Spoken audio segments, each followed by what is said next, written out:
Good afternoon, everyone. I think everyone knows me, but just in case, I'm Art Ross, president of SIOR, Western Mass, Connecticut chapter, and welcome to SIOR's weekly commercial real estate series. This week, our topic is due diligence in the age of COVID-19 and social distancing. And our speakers from the legal and engineering community are Pamela Elkow from Carmody, Torrance, Sandak, and Hennessey, Rachel Rosen from Burns and McDonnell, and Sam Haydock from BL Companies. So before we begin, I wanted to acknowledge all our annual sponsors who are also listed at the bottom of our invites that are going out on these. Just running through, most of them have been with us for a number of years, and we appreciate their support of the chapter and the commercial real estate community. Bank of America, Community Investment Corporation, Claris Construction, Declare Office Group, Godfrey Hoffman Hodge, Land Surveyors and Civil Engineers, McDermott, Reynolds and Glissman, 10X, Petra Construction Corporation, RD Cinto, Savings Bank of Danbury, and PES Structural Engineers. So we've changed the format a little bit, which I think everybody's noticed from last week. So in addition to everyone except the speakers being muted, we've disabled the video for all non-speaking participants as well. And if you've called in, please make sure your phone is muted. We will be handling questions like we did last week by using the chat box and calling upon individuals asking the question. You can then unmute yourself to address the speakers at that time. We will again be recording the session, and it will be available on the chapter's website, which last week's I think is up there already in a audio format. So let's get started. I'm going to turn things over to Pam Elkow. Pam? Thanks, Art, and nice to see you all and to be seen, I guess. I hope everybody's doing well. And again, for those I haven't met, I'm Pam Elkow. I'm a partner with Carmody, Torrance, Sandak, and Hennessey in the environmental field. And we're going to run this kind of like Art did last time. I'm going to play Art this time. And I'm going to ask Rachel and Sam a bunch of questions that we've talked about ahead of time about how to do due diligence, given the fact that we're living in the new normal, or the next normal, as people have said. We're going to try to keep our talking to about 20 minutes or so, and then open it up for questions. So if you want to, I have the chat thing open, so you can type in messages or questions, and I know Art's going to be keeping an eye on that too as well. So first off, I guess, just a quick reminder what we're talking about when we talk about due diligence. We're talking about phase ones and phase twos. A phase one, as you'll recall, is non-invasive. There's no sampling of soil or groundwater yet. It involves file reviews, reviewing the database report that gets ordered by the consultants. It involves site visits. Those file reviews I mentioned could be at the state, they could be local, and then also interviews with people who are knowledgeable about the property. It's done under the ASTM standard that sets out exactly what needs to go into a phase one for it to meet the criteria to make you a bona fide prospective purchaser. And then Connecticut also has its own guidance for what's a phase one, the site characterization guidance document. Then the phase two is when consultants like Rachel or Sam go out and they actually start taking samples of soil and groundwater. So we're going to talk about both of those, but just to kind of, set the stage. So I guess the first question to open up for you guys is, the governor obviously shut down all non-essential businesses. So this is maybe a bit of a metaphysical question, but are you essential? Is doing due diligence as part of real estate transactions considered essential? And are you guys open for business? Rachel, do you want to start, and then we can have Sam weigh in just to. Sure.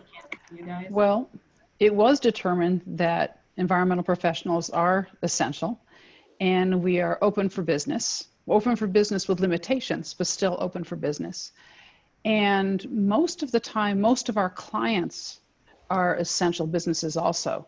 I mean, there's real estate transactions that are going on, so we're there to support that. Manufacturing is continuing, so we're there to support that. So the decision was, it was a little bit muddy in the beginning. We're not quite sure where we stood, but it was determined that we are essential. Sam? Hello, everyone. I would echo that. In the beginning, we determined through our own analysis of the DECD guidelines of what were essential and what weren't, that we did fit into many of the categories that were listed as essential. Unlike New Jersey and Massachusetts, though, where the LSRPs in Massachusetts and remediation, LSPs in Massachusetts and LSRPs in New Jersey, those were initially determined to be essential right off the bat. It took a little while here in Connecticut for DECD to confirm that and ultimately list us as essential. And as Rachel said, many of our businesses are essential, so we fall into that category. And real estate transactions was listed as one of the essential business in the beginning in DECD's guidance, and the support services for that are essential. Right, and I also want to obviously due diligence is essential for real estate. So, yeah. I wanted to add to that when our teams are going out, they are carrying placards that say we are an essential service. They are carrying letters if someone holds them that says, I work for an engineering company and we're essential. So yeah, I'm in a conference Zoom. Okay, thanks, buddy. Okay, so whoever just joined us, if you could mute your phone, that'd be great. That's cool. I didn't know about having the letters. That makes sense to have that in hand just in case you get stopped. So now that we know you can go out there and do it, I guess the next question, and maybe we can start with you, Sam, is, so we talked about a phase one. It involves, file reviews, site visits, interviews. So what have been the initial thoughts about how this has impacted your ability to do that? I mean, it's certainly not business as usual. So what's the... Yeah, well, we've certainly had to adapt, and I would say we also have the letters. Our staff are carrying the letters, and I would say that our staff have really been amazing in terms of their willingness to go out and walk sites and be part of the process to get due diligence done. My hat really goes off to them because I spend most of my time at a desk.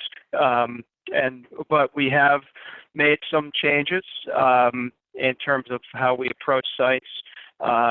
We have shied away from multifamily and high occupancy sites, particularly in the New York City region.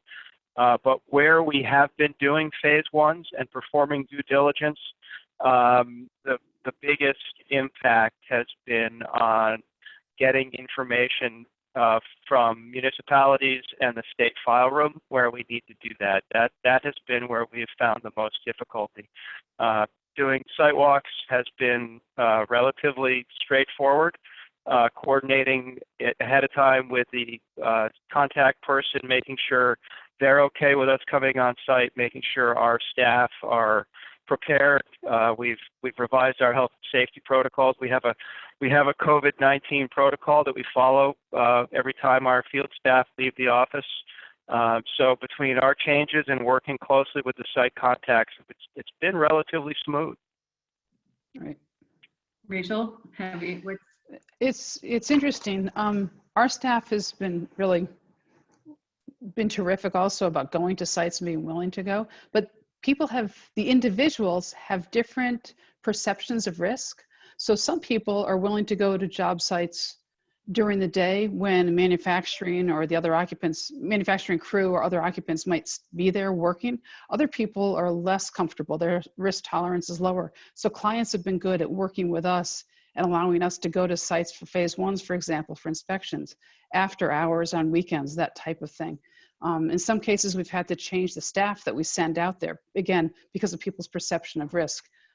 We, like Sam's company, have COVID protocols in place, and they're pretty stringent, and as stringent as we can be, following the CDC guidelines, plus adding our own. But it varies even with the individual person going out to a site and with, their risk tolerance perception. Right, that makes sense. Well, and not just their perception, but obviously some people have underlying health risks that could be Right. make them even more likely to be susceptible to COVID. Yeah. So Sam had mentioned that it's file reviews are difficult, and that's one of the things I could see being a real problem right now. Is you've got, you know, the DEP file room is obviously closed. Most Right. municipalities, you know, the land use, you know, engineering departments, building departments, they're closed. So have you found that you can get the information you need remotely? Deep, and maybe Rachel, you can talk about this in a minute. Deep's got online sources of information, but it's not quite as robust as the file room itself. So when you do any site assessment, there's going to be information you want, but you can't get. And now during this COVID period, there's more information that we want, but we can't get because the file rooms are closed and the town offices are closed. A lot of times there's existing information. A lot of stuff can be gotten from electronic databases or going online to the state of New York or Massachusetts or Connecticut's websites and finding electronic files that way. At the end of the day, you end up potentially with a little bit of a data gap, and you have to decide as the environmental professional, how big is that data gap? Do I have enough information to come to a decent conclusion, or do I need to wait and find another way to do this?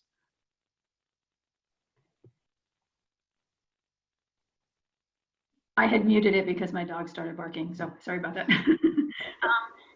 Sam, how have you found, so DEP is an issue, but also the towns. Like I know our towns just closed, though they'll let you come in for certain things. Apparently you can still get things like marriage licenses and that kind of stuff. But how have you found going to building departments? Have they been good about answering phones, working remotely? Yeah, it's been very variable by town. Some towns have a lot of information about the property itself available online. Some still don't. And so certainly, you know, tax cards and descriptive information about the property, sometimes past transactional history information like that is pretty readily available in most, but not all towns. Where it begins to be more of a challenge is when you get to some of the things we're really interested in, which is, have there been any documented environmental incidents which might be recorded or documented in town files where you'd like to see that information. And the most common example is, or one of the most important examples, is the fire marshal trying to get information about spills or underground storage tank removals that they may be aware of. That's been a challenge, very variable by town. If you're lucky and you get someone in the office and they've got nothing else going on, they've a few instances where folks have been helpful. Few instances where we've left messages and never gotten a call back. So that's frustrating, and you end up with a data gap there. The other one is the building department files and getting information about septic systems, other features associated with the design and construction of the property. And then the last one I would mention would be sanitarian and public health officials, where they just have their hands full dealing with COVID-19. They got many more important things to worry about than an environmental site assessment, and those folks have been tough to reach. Yeah. I wanted to add to that these guys are dealing with COVID-19 and other health emergencies in their community, and we might not be their first priority. So 2 months ago, the commitment to a turnaround for a phase 1 site assessment could have been, you know, a number of weeks. Now we're not positive that we're going to be able to get in touch with everybody that we need to. As Sam was saying, you can call and leave messages, but they might not call back, and you can't just walk in anymore. So it's changed a little bit. And I'm not so sure that when we go back, it's going to get that much better that quickly. I think that there's going to be a delay before this gets better. Right. Well, you figure just the social distancing issues, you've got to wonder how the staffing's even going to continue to be at a lot of these places, if they'll be staggered, if there'll be less staff that'll be there at different times. So I think we're all going to find that as we return to work, it's going to be a little bit different. Rachel, you had mentioned data gaps. So, maybe just a quick reminder for people, the things that you're going to see in an ASTM phase 1, you're looking for recognized environmental conditions. They might be actual recognized environmental conditions. They could be conditional recs, which means they've been addressed, but there are some restrictions, like, don't dig up the dirt, don't knock down the building. Right. You've got historical recs, and then you've got data gaps, as Rachel mentioned. So you guys need to identify as part of your phase 1 if there's a data gap, and then if it's a significant data gap. So any sense, I know it's only been, it's only been like 7 weeks. It feels like it's been years that we've been in this reality. How have you found those? Is it, are we seeing these as significant, especially the DEP files? Those are the ones that make me a little nervous because there's a lot that's not online. And it really depends on the site. So if you walk into a project and there are a lot of historical reports and you have a database search, that sort of jives with what you're seeing in the reports, and they had tank removal reports and things, if you don't get to the DEP files, that might be a minor data gap because things were pretty much documented. On the other hand, if there was an unregulated tank that was taken out and you can't find a record of the tank report, but someone said they filed it with the fire marshal and you can't get anything on that, well, that's a data gap, and you're more likely to call that a wreck than let it off the hook because you haven't seen a report. So it really is going to vary. A site assessment can be completed even though there's data gaps. It's just as, if it gets too ludicrous and you really have no information, then I don't know. I guess you could say you haven't met the standard, but that would be extreme, I would think. Sam, are you seeing the same thing? Yeah, it's pretty common for most phase 1s to have some level of data gap. There's always something you're trying to get your hands on that you might not be able to get, or someone you want to talk to that you can't reach. But I would say in 90% of the time or more, we do not have significant data gaps. And we're able to draw a conclusion about the site and whether recs exist or areas of concern exist, and whether or not there needs to be additional investigation. Where we do run into a situation where we feel there's information that's lacking that we really need in order to form an opinion about the environmental liability associated with the site, we will typically still issue the report, and the most likely recommendation at that time would be to perform additional research. We might not go right to recommending a phase 2. We might not say a phase 2 is needed. We're going to be neutral on that until we can get more information to try to resolve the data gaps. I would say that so far, since in the last 7-8 weeks, since work from home took place and we started losing access to a lot of our sources of information, that we haven't had any major fails. No failures at this point. For the most part, we've been able to complete our due diligence and either recommend more work or recommend the transaction proceed without more work. So far it's been going all right. Knock on wood. Yeah, but just a reminder. Yeah, exactly. I don't want you putting those recommendations in the report. I want you putting them in the phone call that you and I have after I get the report. So they don't actually have to be in the report. That's okay. So I just have I wanted to ask you guys really quickly about phase 2s, because those are obviously different and you have to be on the site. But in the meantime, I just remind people that if you want to ask any questions, you can type them in. I'm looking at it. Otherwise, hopefully we've answered all your questions. But I do want to get to everybody in just a couple minutes. So real quickly, either one of you, what do you think, how has it been different going out and doing a phase 2? I mean, I know I've got sites that's happening right now that we're doing them. Well, I can just, in a couple different examples, we've got several that we just wrapped up where there were some initial delays, but then everything proceeded. It was all exterior work, So we were able to move around the site and do what we needed to do. We do have one site where we were allowed to do the exterior drilling only. It was a manufacturing facility where one or more of the employees had come down with COVID-19. They had a no visitor lockdown policy on the facility. The work was planned for after hours and weekends when they weren't working anyway, but we were still not allowed inside the facility and still have not gotten in to this point. So we've done some of the work, but we have more to do, and we're just not sure when we're going to be given access inside the facility. Yeah, we're running into the same type of thing where clients are, it's not just our own company's COVID policies, but our clients' policies and the policies of the facility.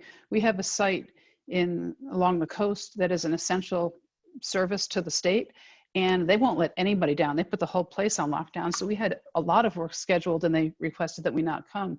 We have other sites where there are just restrictions, and similar to what Sam has seen, we're allowed to do work, but it has to happen outside. I wanted to say that before we even let our GPR, ground penetrating radar subcontractor or the drilling subcontractor on the site, they have to go through the CDC checklist. They have to take their temperature. There's a whole bunch of protocols. We no longer let our staff into most of our client sites. If they want to use the restroom or take a break or get a soda or something, they have to go to the gas station down the street. But our clients are being very protective of their facilities. I'm not sure it feels safer having them go to the gas station down the street, but. I know. Well, what are you going to do? I know. We actually, for the site I was just talking about, we actually had a porta potty delivered to the site. That's a great and idea. we did that, and we actually got one that we could padlock. So only our field staff had access to it.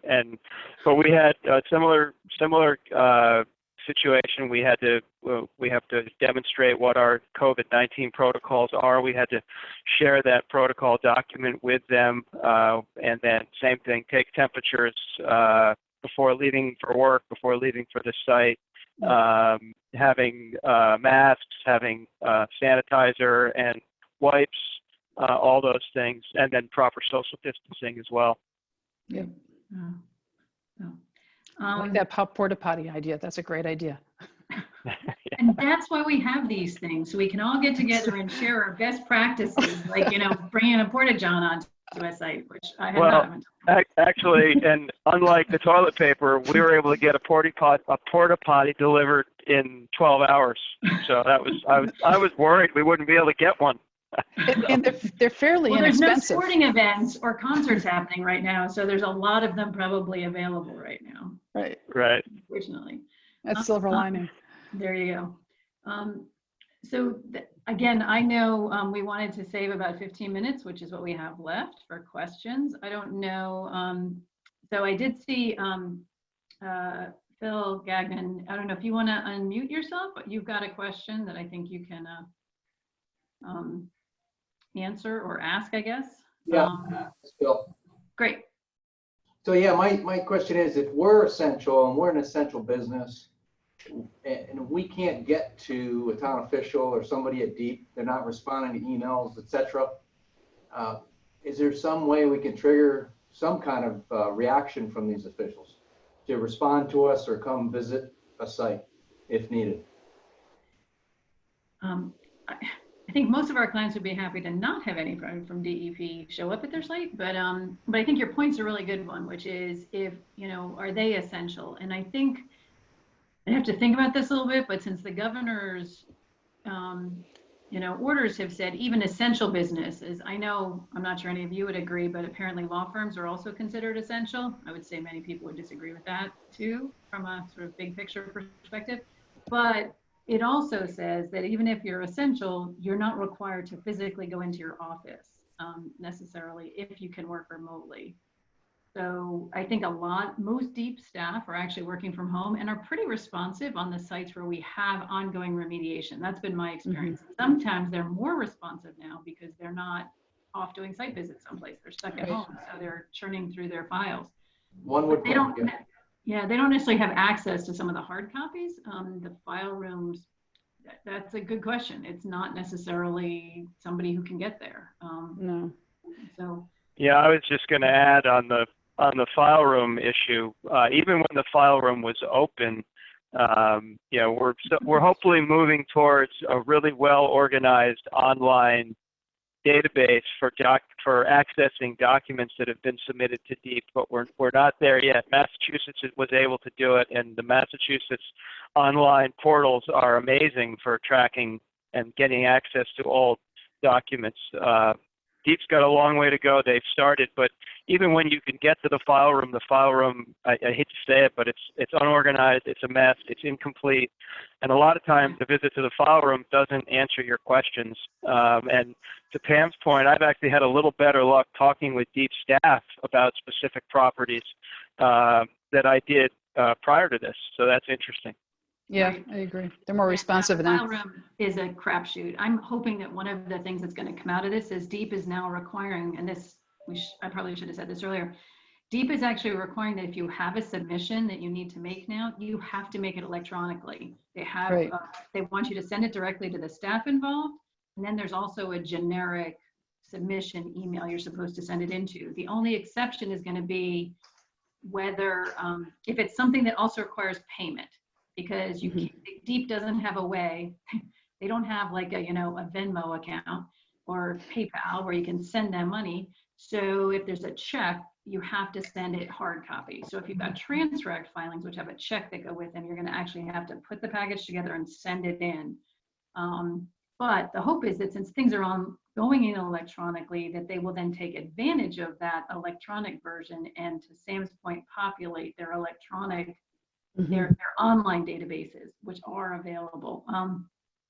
So we'll see if that happens. But I agree, even before today, the file room was a crapshoot anyway. Half the time.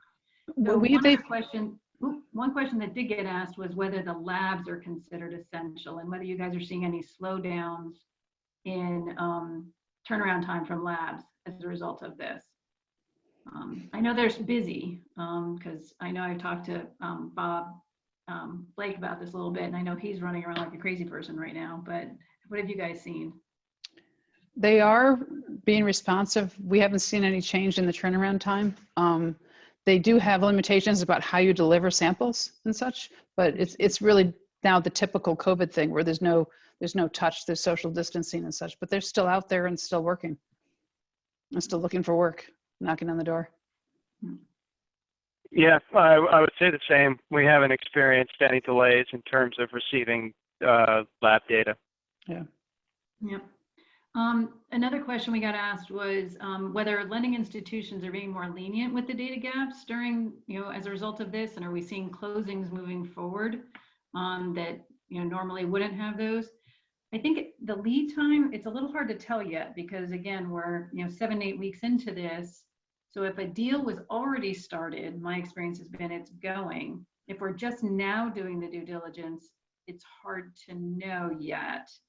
I think, as Rachel said, it's going to probably come down to whether that's considered significant or not. There may be some that are so significant that you can't, or it's going to be something you're going to have to figure another way to close over. One question is going to be whether you can get insurance to close over those, whether the insurance companies, I know I have certain clients who use insurance to bridge those concerns, whether they'll be able to get the insurance that they need if the phase ones aren't as detailed as they might otherwise be. But I haven't seen that yet, but I just haven't had any deals get to that point yet either. So I don't know if you guys are hearing that from any of your clients as you are turning out the phase ones. I just think we're early enough that it's hard to know yet. Yeah.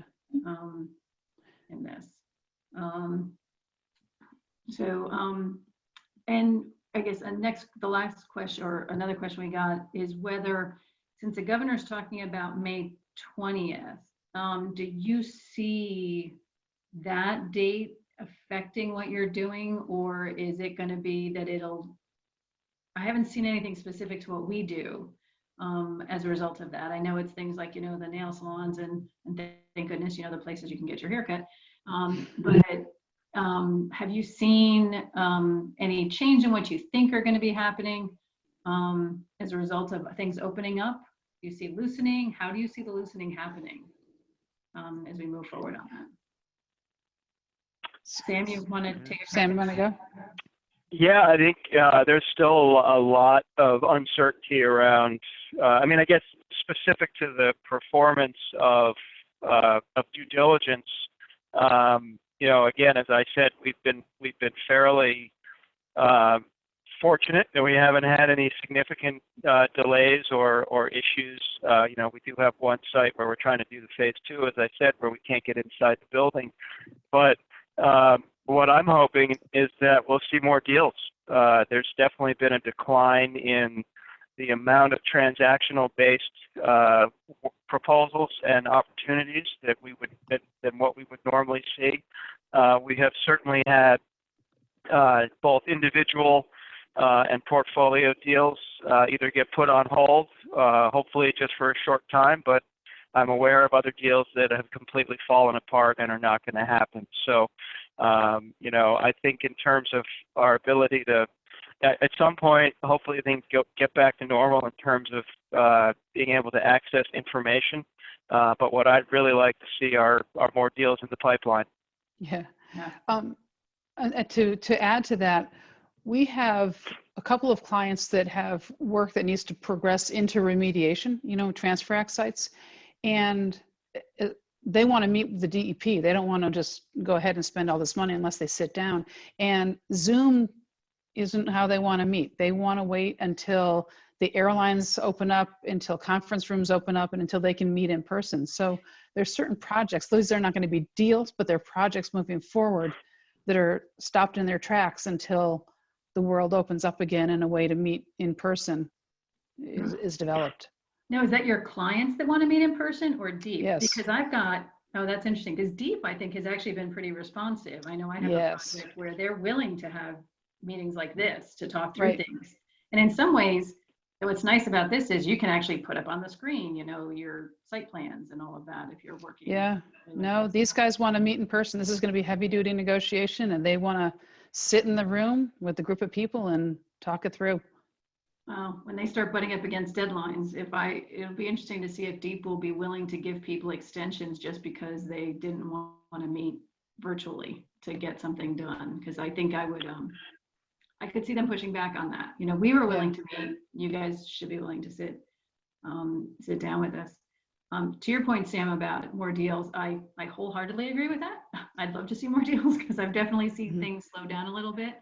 I do have obviously a number of clients who are in the industrial space, particularly focused on warehousing and logistics, and they have said that they're starting to put offers out. They're already looking. I can you know, I can see that actually there's going to be sites available because certain businesses are going to go out of business. And then there's going to be opportunities for those folks who are willing to come in, who have cash. I think a lot of them are holding on to their cash right now, but those that are cash, you know, who have it will be in a position to make deals, you know, that aren't necessarily reliant on lenders, at least not initially. Jeff just asked a question about the environmental legislation. We talked a lot about the Transfer Act and the amendments in the past. What I have heard, and this is probably third hand by now, is that when the legislature comes back into, they're going to call a special session. You know, they obviously had to because they are passed whenever, I think today would have been the last day of the session. When they come back, they have a whole laundry list of things that are considered non-controversial, that there's agreement on, that they're going to have an omnibus, like one vote, and just adopt everything that everybody agreed to. Those should include the changes to the Transfer Act that we talked about in one of our last meetings. Those will include things like some of the changes in what's a transfer. It'll also include the language that talks about limiting the establishment to the condo, for example, in an industrial condo where the activities actually happened, or the leasehold in, you know, it'll just be the dry cleaner in the strip center, it won't be the whole strip center. Those should be part of the consensus that'll be adopted. So that will be helpful. The other whole get rid of the Trans Act legislation is unlikely to, that's certainly not going to happen this time. It's not even clear whether there will be legislation to create a process. At best case, I think there'll be legislation, which I think is consensus, but we'll see, to have a working group that will continue to meet and will create the process to get rid of the Transfer Act, just like the working group Sam and Rachel and I were on, that was to make the changes to the Transfer Act. One last question. Art had asked about lead times for phase ones. Rachel, you had said you couldn't commit to 2 weeks, which would have been awesome in the past. Apparently Art didn't think you could do that, so he was counting on 5 to 6 previously. So what do you think we can do moving forward? Is that still seem like, is that reasonable? Or are we talking even longer, you think? I would say that I don't think you're talking longer. At some point, you close these documents out and you decide if a data gap is significant, and you just report that in the report and then figure out a business way to get around it. I'm thinking that the 2-3 week turnaround for the fast turnaround ones is unrealistic, simply because you can't get the feedback that you're probably going to get from the municipalities and maybe even some of the state agencies. But the longer lead times, we're probably still good with that. I would think the industry is still moving. Business is still happening. And this people. Yeah, I would agree with that. Yeah, good. I think we're coming up against our deadline, Art. Do you have any other thoughts to close us out, or? Any other comments, questions? Hopefully this format worked for people. Yeah, this is very helpful. As I mentioned to you guys before we jumped on, we're finalizing a contract on a portfolio sale, and we're building in COVID extensions, if you will. I mean, it literally is in the contract for anticipated delays. So this is helpful, and I'm glad to hear you're all out there trying to do the best you can under the circumstances. So before and thank you very much.